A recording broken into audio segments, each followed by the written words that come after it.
Bonjour tout le monde, Éric Marquis, maire suppléant de la ville d'Edmundston. Comme vous le savez, on vient d'entrer depuis hier soir dans la phase orange.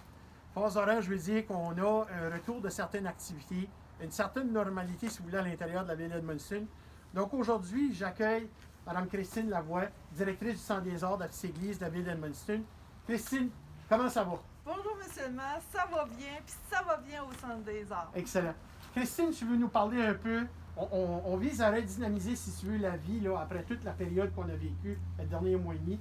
Puis là, le Centre des arts, vous êtes en train d'organiser quelque chose de vraiment intéressant dans le congé de mars. Parle-nous de ça. Sortez. Dans le congé de mars, on va accueillir des camps pour les enfants de 4 à 12 ans et aussi pour les adultes cette année. Donc, déjà, les camps en art visuel, c'est pour les 4 à 5 ans et les 6 à 12. Et on a 4 journées de camp, la semaine de relâche. Et les gens peuvent s'inscrire soit à la carte, donc par atelier, ou ils peuvent profiter du forfait à la journée ou au camp. Donc, ils ont des rabais à ce niveau-là. En plus de ça, cette année, on a ajouté un nouveau camp en musique. C'est un partenariat qu'on a fait avec d'autres centres de diffusion et culturels ailleurs au Nouveau-Brunswick et aussi une maison de disques pour présenter des ateliers sur les musiques. Donc, comment créer de la musique par ordinateur, chant, voix, écriture de chansons, etc. Il y a 3 ateliers en musique présentés par des artistes professionnels. Alors ça, c'est nos activités qui sont spécifiques pour le congé de mars. Puis là, il ne faut pas oublier une chose. On ne fait pas ça en Zoom.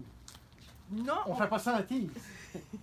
On va faire ça en personne, mais en suivant les directives de la santé publique. C'est ça. Les ateliers en art visuel, en particulier, sont tous en présentiel, ça c'est sûr et certain.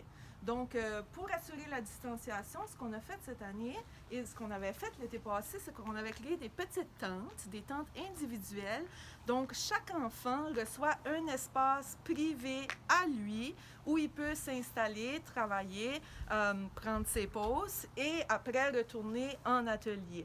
Donc, ça nous assure que les enfants veulent rester dans leurs espaces et ça l'encourage aussi la participation, les interactions entre les enfants sans nécessairement qu'il y ait de croisement. Donc, on assure en tout temps la distanciation à ce niveau-là. Bon, c'est excellent.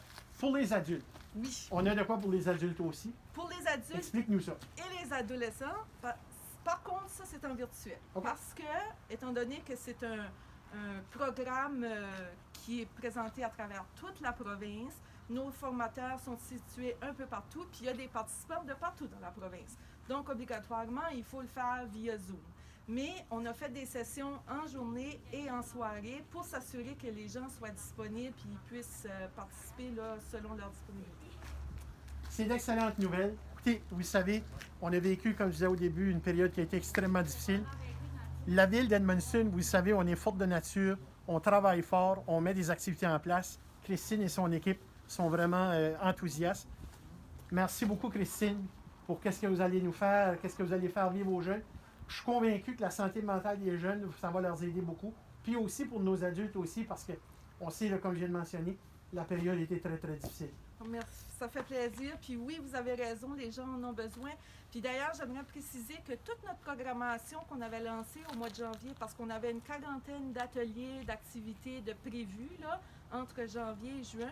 Donc, tout ce qui a été manqué au mois de janvier, février est simplement reporté. Donc, on invite les gens à contacter le Centre des arts pour connaître les nouvelles dates et venir s'inscrire aux activités. Voilà. Fait que le site web, c'est artsedmundston.ca. Merci, Christine. Merci, M. le maire. Bonne journée.